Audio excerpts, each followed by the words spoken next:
الله من الشيطان الرجيم. بسم الله الرحمن الرحيم. إن الذين كفروا ينفقون أموالهم ليصدوا عن سبيل الله فسينفقونها ثم تكون عليهم حسرة ثم يغلبون والذين كفروا إلى جهنم يحشرون ليميز الله الخبيث من الطيب ويجعل الخبيث بعضه على بعض فيركمه جميعا فيجعله في جهنم أولئك هم الخاسرون. سورة الانفال نہم سپارہ آیت نمبر 36 یعنی شپږ دیرشم.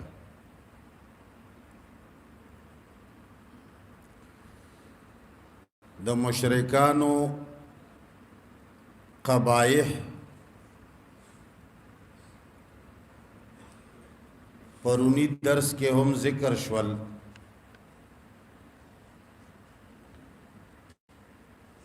چې الله دوی له عذاب زکه ورکي چې دوی خلق د الله د کور نه منع کوي او دا د الله د کور متولیین او منتظمین هم ندي او عبادت یې څه شی ده الا مکاءن و تصدیتن شپیلی بجے لاسونه پړقول او ټوپونه وهل. نن سبا هم داسې خلق شتا چې د هغوی عبادت څه شی دی 12 ربیع الاول کې چیغې وهل. بعضې خلک یې باجو سره وایي او بعضې بے باجو دا شور کوي.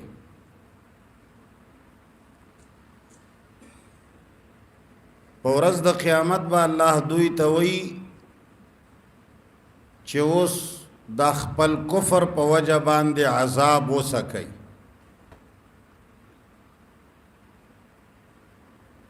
الله فرمایي یوازې دا قباحت پکې نه ده چې دوی خلق د الله د کور نه او د دین نه منع کوي بلکې خلق د الله کور نه او د دین نه منع کولو د پاره خب بلا شی پیسه خرج کوي. یو خوی چې یو سړی اسې د خولې باد وباسي چا پسې بدې ردې وایي دا جماعت ښه نه دی دا سړی وابي دی او دا پنجپیری دی. یو سړی بقاعده مال خرج کوي د دې د پاره چې خلق د الله دین تا یا د جماعت تا یا د درس تا کیننی. اشاره دا غزوه بدر تا چې په بدر کې کلا مسلمانانو سره مشرکانو جنگ کو پته ولګی دا چې رسول الله صلی الله علیه وسلم میدان ته وتلی دی. ابو جهل اعلان وکړ نو خلق ډېرې مضبوطې چندې واچولې. ګلوکارانې ښځې راووتې د مشرکانو هغوی به غزلې ویلې شعرونه به یې وی او ځان سره یې تنبلونه راواغستل چې موږ به په جنگ کې شعرونه ویو چې خلقو له جذبه ورځي او جنگ به ښه کېږي.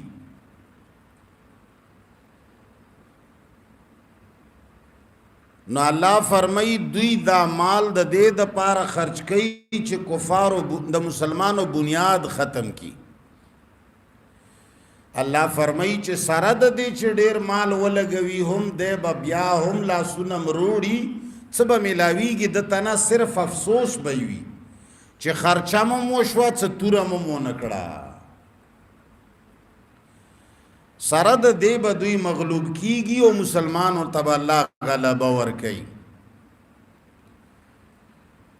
ان الذين يقينا هغه کسان کفرو چې کفر کړي دي ينفقون اموالهم خرج کوي مالونه خپل د څه د پاره ليصدوا دې د پاره چې من کی خلق عن سبيل الله د لارې د الله نام د الله لار څه شی ده څومره چې د دین کارونه دي دا د الله لار ده مونځ د الله لار ده درس قرآن د الله لار ده جهاد د الله لار ده الله فرمایي دوی مالونه خرج کوي چې خلق د دین منع کی لکه انجیوس خلق وی دا خلق سره خیر ښېګړه کوي دا خلق د الله د لارې نه منع کوي ښځو پسې ګرځي ورته وی تاسو یې وینځو په شان کورونو کې ساتلی یې وګوره تاسو بهر نشئ ګرځېدلی او تاسو لا حقوق نه ملاویږي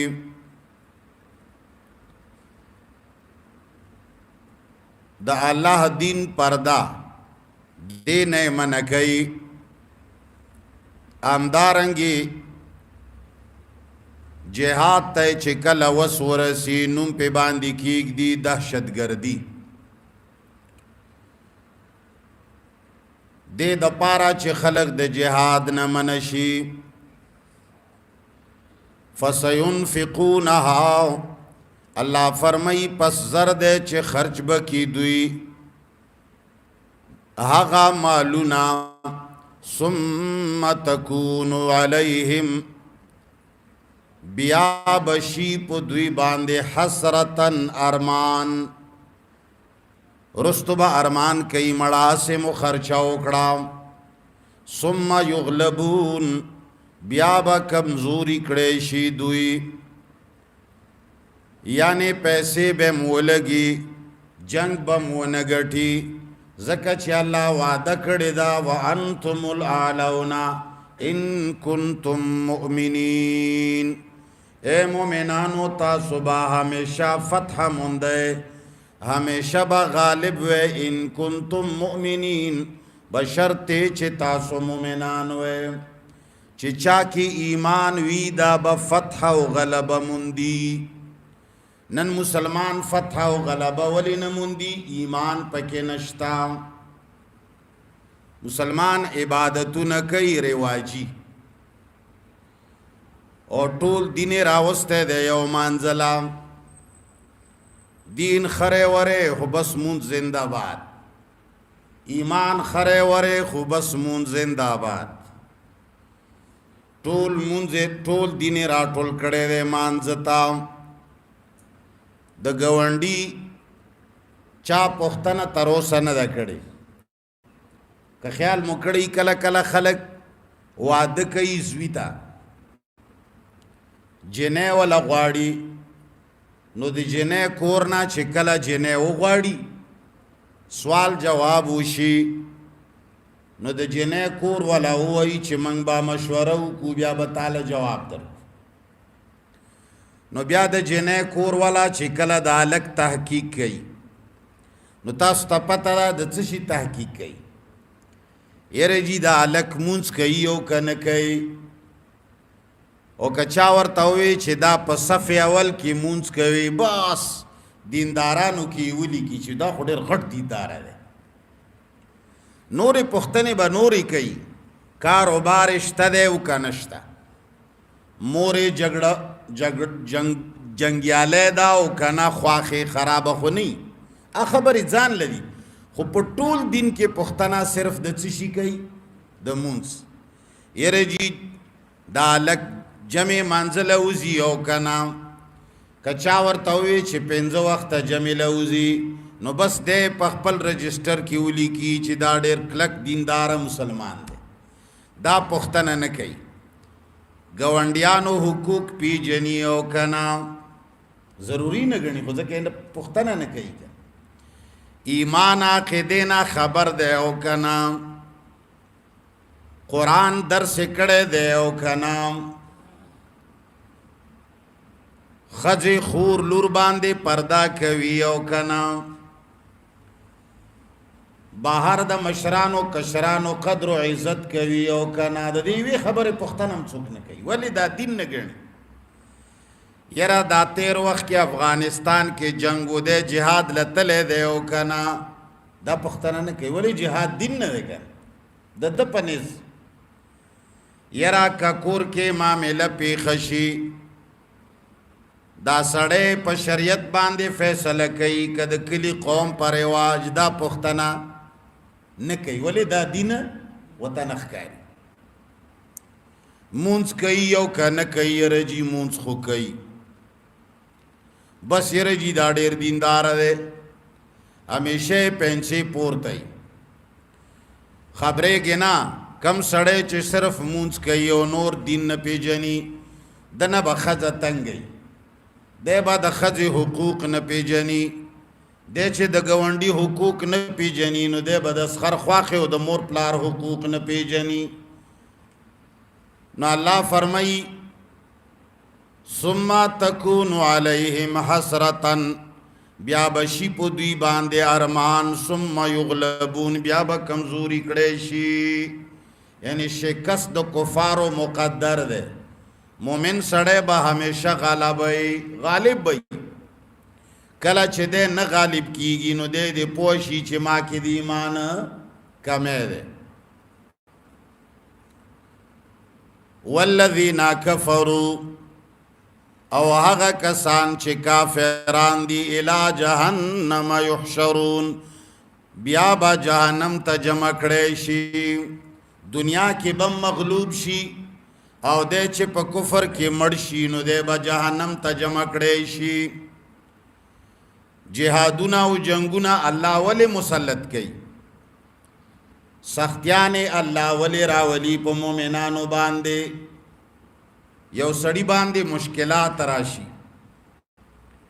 یو سړی باندې تکلیفونه راشي غمونه راشي په بده واوړي دا مشکلات الله څه د پاره راولي لیمیز الله الخبیث دې د پاره چې جدا کی الله پلیت من الطیب د پاک نام مانځ کې خټول صف کې ولاړ وي رمضان را روان دی جمعات کې بځینی نو مسلمه خلق بډیر وګوري او کته پوسټ نو کې چې کاکا ماما آجی صاحب ستړی مشه کله د کلمه ویلا کله مسلمان شوی جی روزه نمخ کې خو جمعات کې نخکارې دی نو درته غوسه کی کني پکار خدا دا چې خلق استقبال وکي او د کلمې تپوس دیو کی چې کله دی ویلا او بیا ورته وایي چې د نکاح بد امتازه کو چې اوس مسلمان شوی خو بیا خو حالات ټول نیوي کول غواړي نو الله فرمایي جمعات کې په مانځ ټول ولاړی مخ کې صف تک لاړی بوډا در سره جګړم کوي جے نماز به مولا پس یا چولې دا خو شکر دې زمنګ تاسو جمعتونه د دې خبرونو خلاص دي د قران د تعلیم د برکته ته غیر چاپیر لاړ شه د بوډاګانو خپل مسلې د امام خپل مصلا امام پسې بشاته د پلنکی کاکا مصلا پرته دا ته خو په ودرېګا هغه به اقامت نه یو منټ مخکې راځي خو مسله به ورته خالی پرته کني په غم ور سره وړي حالان کې دا مکرو ده دی اول امام پسې مسلې باندې اول خو مسله چول جایز نه دي بدغه عام قالین یا څه شی چې ممتاز خاص شی بزان لنه چي دا امام پسې زید حق چا حق دی چې هغه جمعه تاول راشي خو نه دا څه نشي کوي دا به یو خاص سړی د یو بوډا په نوم باندې با لاټوي بانگ به ځان پسې لیکلی وي چې دا به زه کومه بل څوک بانگ له نه پرېږدي او بیا به دویمه مصله د بل یو ډیکټیټر وي هغه به ځان له یو مشروط وي ورسره خوا کې مسله به د بل وي نو بعضې جوماتونو کې یوه مسله وي بعضو کې شاته دوه درې یا څلور یا پنځه وي دا د چا په نوم الاټ شوي نو الله فرمایي چې مانځه کې خو دې څوک نشي مخکې کېدی نو زه جهادونه پې مسلط کم زه دې خلقو ته ښایمه چې تا سره مانځه کې ولاړ دی خو مؤمن نه دی زه دې کلیوالا ته ښایمه چې ګوره د ګیره پرېښې ده خو ایمان پکې نشته کله جهاد راولم کله سخته راولم مسئلې باندې سخته راشي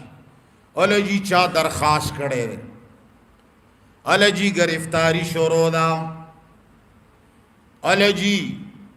خلق راغلی دي جنگ دی په جماعت باندې حمله وکړه اله جی جماعت نه پراپیګنډا وشوه پلانې سړی وایي چې دې کې مونځ نه کېږي اله جی مولیان مولا مافیا جمع شوه هغوی وا فتوا ولیکله 200 لاندې دستخطونه پې شوي دي چې پلانکي جماعت کې مونځ نه کېږي دا پلانکي مولا پسې مونځ نه کېږي دی کافر دی یره جی دا فاسق دی یره جی دا منکر قرآن دی یره جی دا منکر سنت دی یره جی دا فقها نه مني یره جی دا محدثین نه مني یوه لوبه راشي دا څه دپاره الله راولي لیمیز الله الخبیثه د دې دپاره چې جدا کی الله پلیت من طیبې د پاک نه اسی خو ټول په قطار کې ولاړ دي اقامت کیږي هر سړی مانځله راغلی دی مونځ کوي د ماښام په مانځه کې خو ځای نه وي ځکه چې د ماښام مونځ آسان شی دی سړی د هره طرفه راغلی وي کلي ته ماسخوتن ګران دی او د سهار بیخي ګران دی نو الله فرمایي چې هر سړی بډې والی وي مانځه ته ولاړ دی صلات تسبیح موقع چې راشي نو ډېر خلق زده کوي او سهار دی که جماعت کې یا ماسخوتن صورت یاسین وی نو ځای به پې باندې نه او صورت تبارک الذی وغیره دی په خلقو باندې وی ځای به نه او که خیرات دی پخ کړی و نو انشاءالله دیګ په ځای دوه پخوه مسلمان د دیګونو خوړلو والا ښه ډېر الله فرمایي زه سختیانې راولم مشکلات راولم جنګونه راولم کله کله جګړې او سختې راولم څه دپاره لیمیز الله الخبیثه دې دپاره چې جدا کی الله پلیت من الطیبې د پاک نه خلق وایي که نه چیرې جي مونځ دا ډیر زیات اهم دی د مانځه اهمیت نه منګه انکار نه کوو د دین هر یو رکن اهم دی خو ډیر زیات کې مو ورسره خبر شته مثال باندې د ځان پوي کې کومو خلقو چې سیرت د نبی نه دی ویلی یا د مولانا خبره اورېدلې ده قرآن کریم او سنت نبوي په جمع سره دا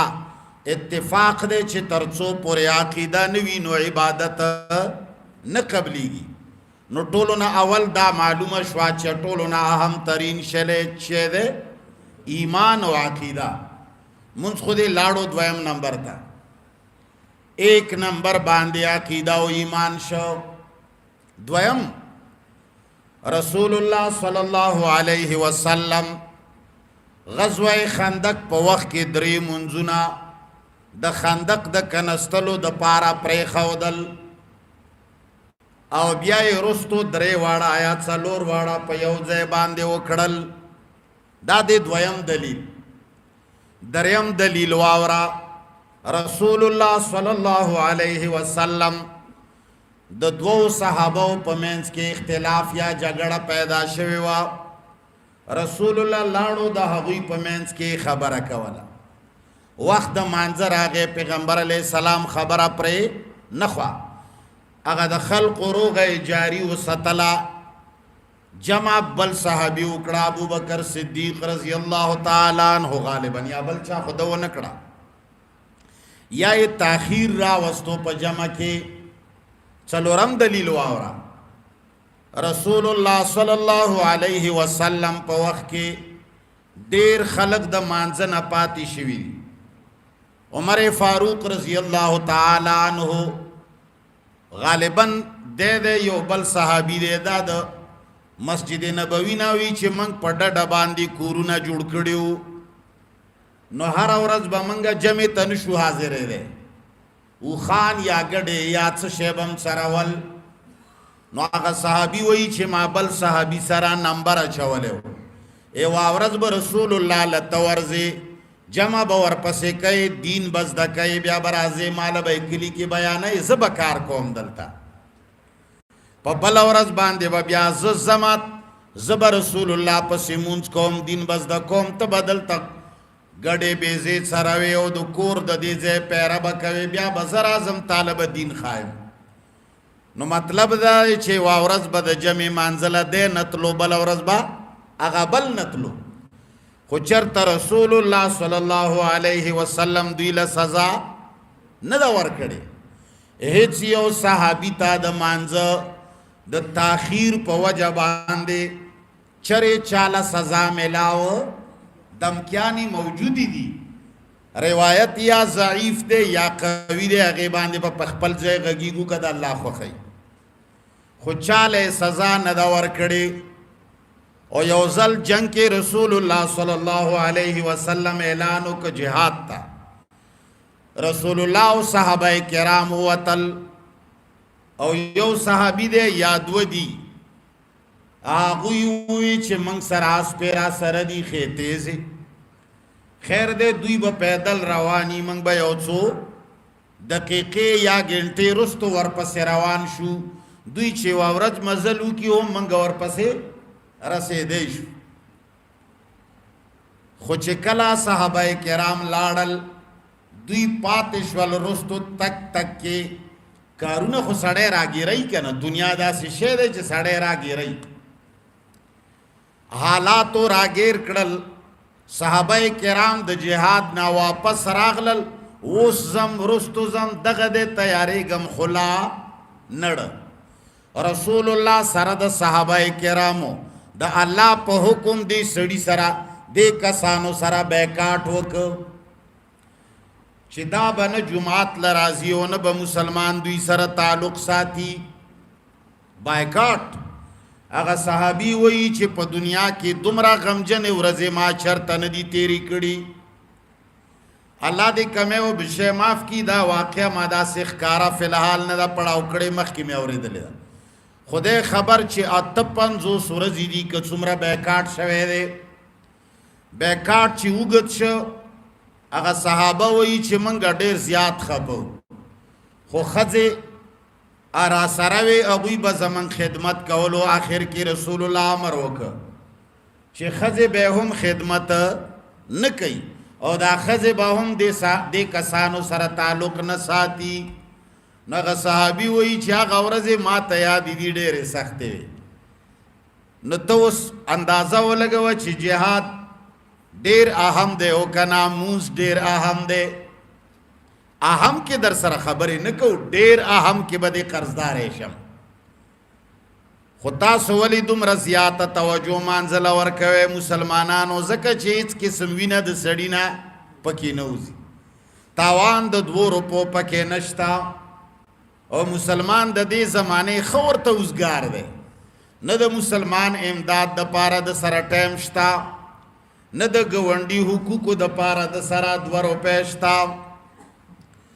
نه د کونډه او د بوري او د غریبې خځې د پاره دوی سره 10 روپے شتا او کبیا کمزه کی نن سبا صاحبان پیسې لګوي نو بیا د کیمرې مخې ته ودرولې وي خځبم د کمرې مخې ته ولاړوي ماشوم بم ولاړوي او دې به ولا بیا پیسې یا وړو یا غلبه ور کوي د خلقو د دنیا دستور داده چې قطار کې نی ولاړ دنیا یې ونه ګوري نو خیرات یې زړه نه مني موږ نه خلق پښتنه کوي یره جی کا سړی د زکات او د پیسو په ځای چاله وړو غوښه یا چینی ورکي دا څنګه ده؟ موږ ورته چې بالکل نه ده ولې دا پټیږي نه. خیرات خو یو داسې شی دی چې چاله یې ورکوي نو ورته وایي با چې خدای د پاره یوازې راشه باډي ګارډ ځان سره رانولي. بعضې غریب چې تراو غواړي نو هغه ځان سره 5 کسان راولي. و سړیا خلق خیرات ورکوي پټ، نو کته یوازې راغلی وی پټې به دا پیسې درته میلاوې نه به ته شرمېدلی وی او نه به د دا درکولو والا به ریا کې نه وی راغلی. نو چې تا ځان سره 14 کسان رانیولي وي نو چې دا کم سړی د کوي نو دا دم پر ریا کې راوسته غرق تباه دی که د ځان خو د اسم جامې ویستې نو بغیر د باډي ګارډه فقیران هم نه ګرځي. بهرحال ما خبره کوله ډیر زیات اهم حقوق العباد دي. دا د منځونو او د روژو او د حجونو نه زیات اهم دي. د منځونو او د روژو او د حجونو په خپل ځای کې مقام دی. که څوک ترې نه منکر کېږي نو په کفر کې شک نشته، خو انکار نه علاوه تاخیر سره د دوی جبیره کېږي. روژه چا د بیمارۍ د وجې نه ونه ساتله نو الله وایي په نورو ورځو کې وساته، موز د نه پاتې شه بیا یې وکړه. خو چې د کم شي قضا نشته د هغه شي پرېښودل خطرناکه خبره ده. جهاد قضا نه لري، مسلمانان وتل ته ونه وتې دا بیا قضا کېږي. جواب کوئ که نه قضا کېږي. ګوګوانو غونې به نه کېنې، سړی ویښ ناست وي. کله چې سړی ویښ ناست وي خبرې بیا زړه ته نوځي، او که داسې ناست وي داسې دا بیا خبرې په سړي داسې د ګین په شان الوزي چې یو سړي دې ته سوچ نه وي چې یاره دا خطیب یا دا مقارر پوښتنه کوي که څه غواړي تاله دا هم پته نه لګي. یو سړی و هغه بل سړي بیان کولو ټول خلک ته لاړل او دی ناستو ورته جړلې نو دی ملا ووی چې وله په د سړي ډېر غټ اثر کړی دی.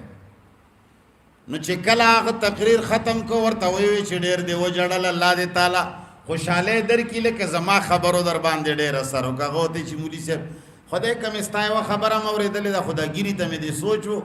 دا داسې ډه پیدا ما زړه کې وی چې زمونږ کور کې یو پسه و بیزه وه د هغې ګیره وه هغه راته رایاده شوه. هغه ډېر وخت کېږي چې مونږ لاله کړې ده یا مو خرڅ کړې ده. نو وروره د ګیري ته مه ګوره، ته دا ګورې چې دی څنګه خبرې کوي. دا ګوره چې ما څه ووی فورا جواب را. ته چې جواب را نه کې نو زه پوهېږم چې هغه د بیزې والا یې. د بیزې مالکان مه کښېنئ دلته، د قرآن اورېدلو والا کښېنئ. نو جهاد یو داسې شی دی چې دا قضا نه لري. همدارنګې د مسلمان حق پوره کول دي. یو سړی دی په خوا کې تا سره کور خوا کې اوسیږي، یو سړی دی او یوه ښځه یا 5 لوڼی دي او تا له پته ولګېده چې بېګاله د دې خاوند نشته، کور کې نشته، چېرته تلی دی او ته به ځان معلوموې. نو چې نشته ستا مشره ښځه ده او هغوی کره سړی نشته، ښځه دې ور ولېږه که نه چې شپه ورکره وکړي چې هغوی د شپې یرې نه بچ شي. ځوانې جنکۍ ورسره دي او که تا په دې شپه باندې د دوی مدد ونه کړه دا بیا قضا د دې قضا بیا نه کېږي. او دا په تا باندې فرض دي چې ته د هغه د کور خیال وساتې، فرض دي در باندې. ماشومان یې ونه یریږي. او که دا دشمنداره بدیداره وي داسې کور وي چې څوک ورسره ورانۍ کوي نو دغه شپه ده چې ته یې پیره وکړې او خپله ښځه بچي ور ولېږې چې ورته ووایه چې زموږ پلار ټوله شپه بېګاله ناست دی، تاسو مه یارېږئ، خطره ونه کړئ.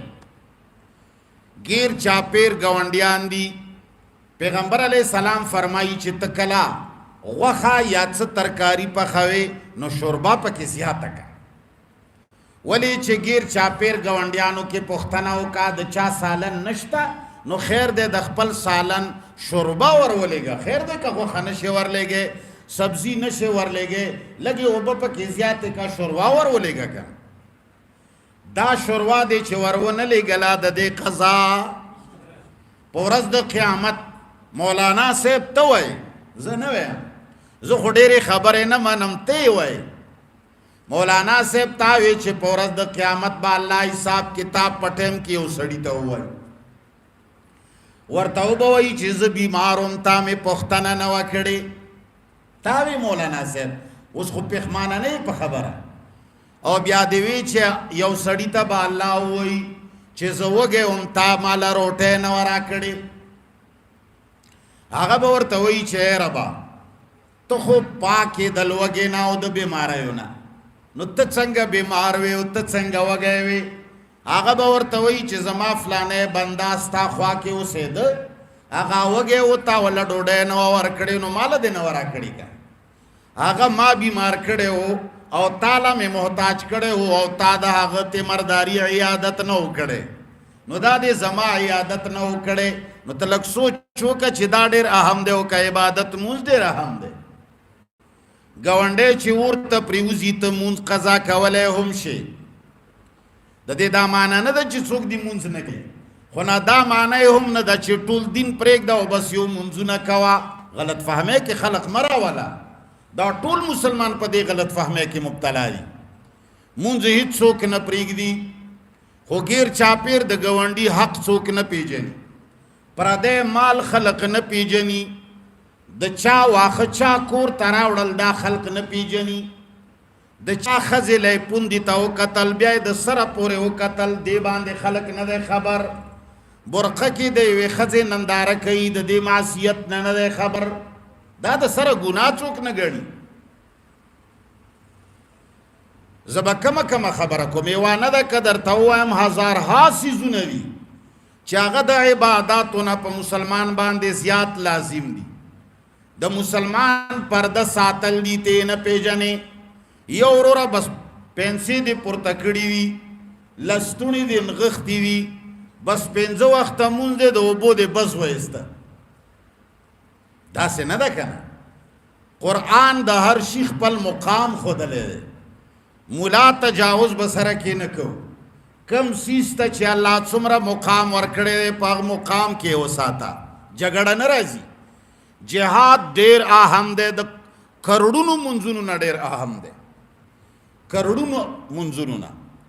که چېرې یو جهاد نه وي یو مونځ به څوک ونه کړي موږ چې دا نن مونځ کوو دا ولې کوو کفار زموږ د جنګ نه یریږي که نه یوه ورځ باندې به ووایي چې نه به کوی مونځ ستا پلار به یې ونه کړي په ډېرو ځایونو کې در باندې جوماتونه بند کړل ولې جهاد یری نشته هندوستان کې د هندوستان مسلمانانو نه د هندوستان مودي سرکار نه یریږي د جهاد نه ورته پته ده چې هندوستان په مسلمانانو کې د جهاد جذبه نشته بابری مسجد وران کا مندر پکې جوړ کړ بل ځای کې څوک داسې ولی نشي کولی خلق یریږي د مسلمانانو د جهاد د جذبې نه د رسول الله صلی الله علیه وسلم به حرمتی څوک نشي کولی نور خلا پرېږده چې نن سبا دا انتقامي خبرې ته خلقو جوړې کړې یو سړی وهل غواړي نو په دروغه ورپسې ووایي چې د بې عزتي د دین کړې ده اولو دو ګستاخ رسول دی بس آسانه خبره ده په خلکو یې وجنې عوام خو هسې دي د څلورو پښو والا عوامو له سوچ په کار دی چې کم سړی ناره لګوي چې د ګستاخي کړې ده مولا نه دی پوښتنه وکړي چې مولي صاحب تا له پته وه چې ده کړې ده نو تا دې جانت ټولو خلقو له ولې ورکوي خو پټ ورشه مړې که که نه یا ځان پې ووژنه یا به غزي شي یا به شهید شي دا ټول کلي له دی چې غږ کړی دی دا جنت چې ته تقسیموي معلومیږي دی کې دې څه چل دی که دې کې رښتیا جنت وی نو یوازې به دې ګټلی بیا خو ښېګړه څوک چاله نه ورکوي که بهرحال ما خبر هم دغه کوله د اسلام هر یو رکن نه قربان هر حکم نه قربان خو کچری څوک نور احکام ور باندې قربان کی لکه نن سبا چې ټول دین په مانځه خلکو قربان کړی دی دا فلسفه زه چا سره نشم منلی در چا خپله خوښه ځکه چې الله خو څوک مني نه ټول دین په مانځه باندې نشم قربانولی 4 حصې 5 حصې دین دی اټولو نه اوله او بنیادي حصہ عقاید دي عقاید چې د انسان ټیک نه دي نه عبادت قبلیږي نه معاملات هر څه ختم دا سړی به بهر صورت جهنم ته ځي او دی وی حصے نه علاوه څلور پاتې شوي. په دې څلورو حصو کې یوه حصه عبادات دي، درې حصې معاملات دي. معاملات دي ته وایي چې بل مسلمان سره به څه کوي، د کنځلې جواب کې به څه کوي. ښځه راغله مخامخ تاله ته به څه کوي. ښځې تاله دعوت درک، د ګاونډي ښځه ده تا ته ټلیفون وکړه، دې ټایم کې دین متوجه شه ته به دې سره اوس څه کوي. دا ښځه یا ښه ده یا خرابه ده، خو ستا د ګاونډي ښځه ده. الله تا ته څه ویلي دي دې وخت کې به تا هغې سره په ټلیفون دا به اوچتوې او که نه به یې اوچتوې. که اوچتې کې نو ته به دا بېعزته کوې او که نه دې له به نصیحت کوې، او که نه د دې غلطه خبره به منې او دی به تا ته ناروا خبره کوي، ته به ورسره راز نیاز جوړوي. دا معاملات دي. کور ته سړی راواوښته څه به کوې، غلا د نه چا وکړه څه به کوې، ته چا نه غلا کوې، څه حق در باندې دی. د چا د ښځې آواز کور کې، خپل کور کې ښځه لګیا ده جګړه د خپل انګور سره، ستا غوږ له د هغې آواز راځي. د شریعت څه حکم دی چې دې له غوږ کېږده او که مږده. دا خبرې واوره او که ماوره غیر اختیاري طور باندې دې واورېدې. شریعت څه حکم دی چې وامې اورېدې دا به زه اوس پټې ساتم که چاله به یې کوم. درې حصې دین دا دی او دا ټولو نه اهمترین دین دی. د اسلامي معاشره ټوله په دې باندې آباده ده. د مسلمانانو یونیټي، اتحاد، مشرق نه تر مغربه پورې مسلمان چې ګنډلي دي دا د درې حصې معاملاتو ګنډلي دي. که زه ټوله ورځ مونځ کوم خو تا سره مې اخلاق ښه نه وي نو زما او ستا به جګړه، زما او ستا اتحاد نشي راتلی. که زه د بر کلي خیال نه ساتم بر کلی زما خیال نه ساتي. درې کلي ورمړ دي دا د یو بل خیال د حقوقو نه ساتو، موږ به دشمنان شو، موږ به د یو بل وینو تکینو. مسلمان د پاره ټولو نه اهم دا درې حصې دین دی. نو دې څلورو حصو کې یوه حصه عبادات، درې حصې معاملات. په دې یوه حصه عباداتو کې مثال 10,000 عبادات دي، نو مونځ پکې هغه 10,000 حصه ده. په هغه عباداتو کې هم دا سلمه حصه ده. ولې یوازې مونځ خو نه ده عباداتو کې، روژه ده، حج ده، زکات ده، ډېرې خبرې دي، ذکر او فکر ده، خیراتونه دي او صدقات دي. نو مونځ په هغه خپلې حصې کې هم چېرته 10مې 20مې حصې کې دی او تا ټول دین پرېښی دی. ګیره به څنګه ساتم، خیر دی پروا نشته. ویښته به څنګه ساتم، مړه د دې دومره پروا نشته. ښځې سره به زه څنګه شپه تېروم، یاره مړه بس دا دومره خاص خبره نه ده چې دا به موږ دین کې زده کوو. زوی سره به د زوی په پیسو به څه کوم، چا والا 50 روپۍ ورکړي. نه نه جی دا پرېږده د مانځه خبره کوه چې دا څنګه کېږي یاره جي. نه نه نه،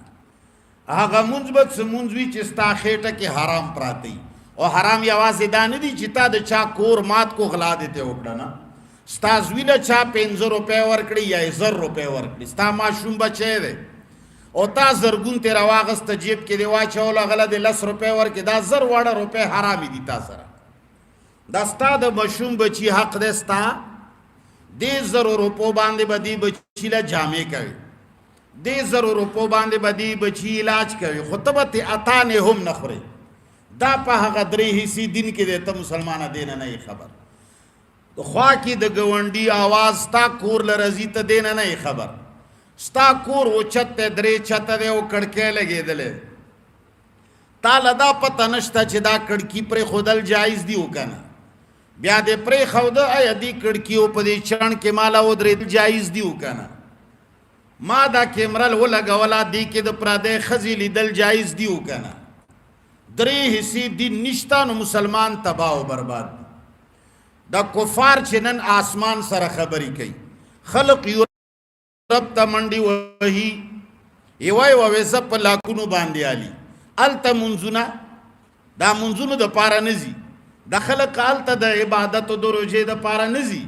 دا خلق د هغه 3 حصې دین دپاره ځي. 3 حصې دین هلته موجود دی، دینداران به نه، خلق مسلمان نه وي، خو 3 حصې دین په یورپ کې شته. دروغ په هغه 3 حصو کې معاملات دي، دروغ به وانه اورئ. دوکه په هغه 3 حصو کې شامله ده او به یې نه ګورئ. غلا په درو حصو کې شامله ده ډېره به کمئ همدارنګې جبري زناګانې او قتلونه به هلته ونه ګورئ یو بل سړي پرده پوشي او پرده کشي به ونه ګورئ هغه ځای کې به څوک د چا حق ونه خوري دا درې حصې دین هلته دی نو جنتونه ترې جوړ دي خلک ورتښتي زوی دې روان دی تښتي ورور دې روان دی تښتي او هغه ځای کې به اول څوک زنا نه کوي بالفرض که زنا کوي نو د خورولو والا یې څوک نشته چې اولو جپلن کې داسې کول هغوی دنه مخ اړوي چې ورکې خپل کار او دلته دی که څوک ولیدل په ټول کلي کې به دې وشرموي تش د چا ښځې سره ودرېږه انشاءالله سبا پورې به بیا دا نه وي چې دې ښځې سره ولاړو وایي به چې د دې ښځې دا پلني زامن هم د ده نه شوي دا ستا دا مسلماني ده ستا د منځونو یوازې دقه فایده ده ځکه چې درې حصې دین نه ځان نه خبره نو الله فرمایي لیمیز الله الخبیثا د دې دپاره چې جدا کی الله پلید من الطیب د پاک نام مصیبت الله راولي ښکاره کی خلقو ته چې ودلیدل آصف کې چې ولاړو نن چرته وي فقیر سړی کلی کې هغه د لوږې مري اعلان وکړه چې د خلقو سره به مدد کوو واچوي یو سلسل روپۍ چې دی غریب سره مدد وکړو ته به وګورې چې صف کې څومره ولاړ دي او د پیسو په وخت کې څومره کسان دي 10 روپۍ 100 روپۍ څوک نشي اچوی او به نه ګورې ډېر خلک ولې دا زمونږ دین نور شته نه موږ سره د مانځه نه سوا عبادات هم نشته بدل کړي مو دي ویجعل الخبیثا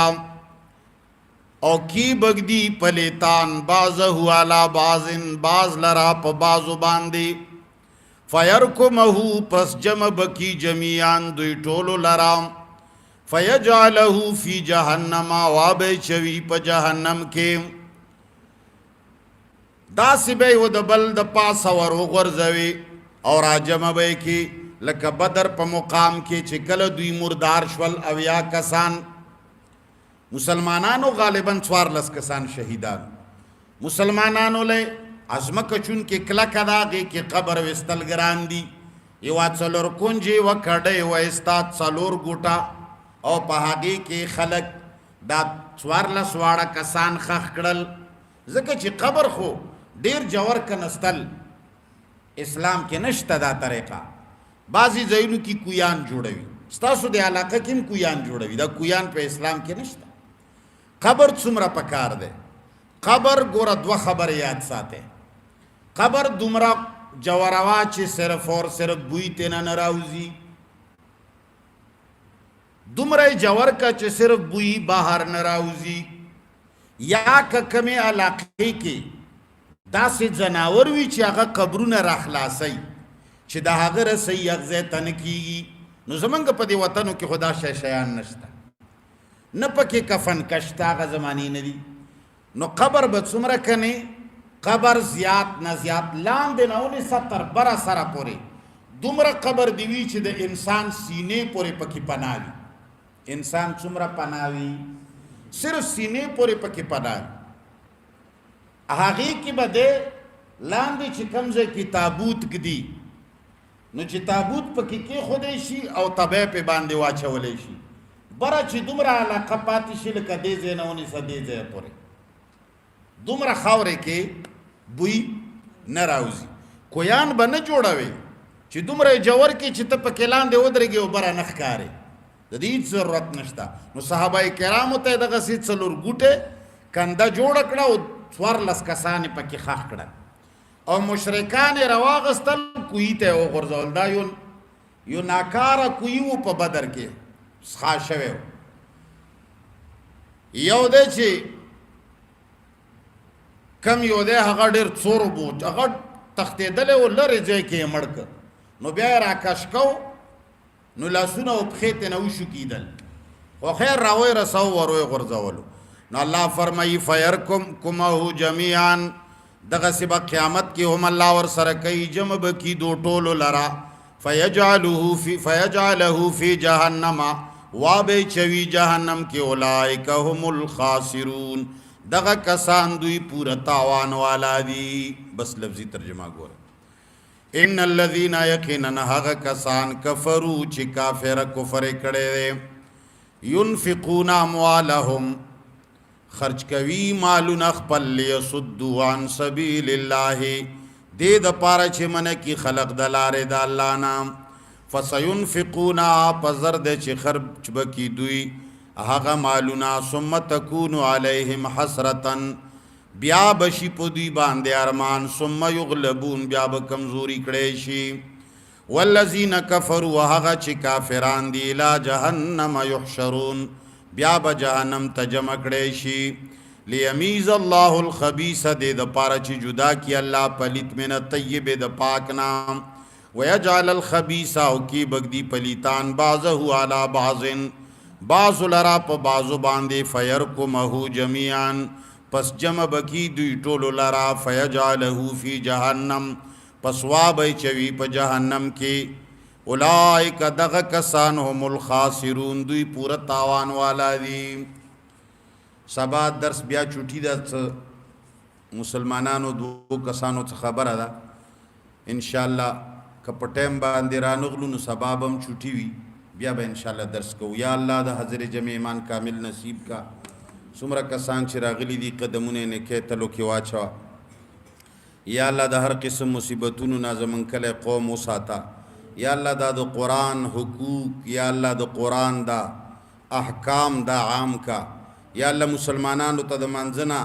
علاوه نور دین هم نصیب کا یا الله لکه څنګه چې په منځ کې مسلمانان پښتانه ډېر تکړه دي داسې په دې ټول دین باندې عملونه پیدا کا خپل مابین کې د یو بل خیرخوا منګ وګرځاوه د یو بل د عزت ستون کی منګ وګرځاوه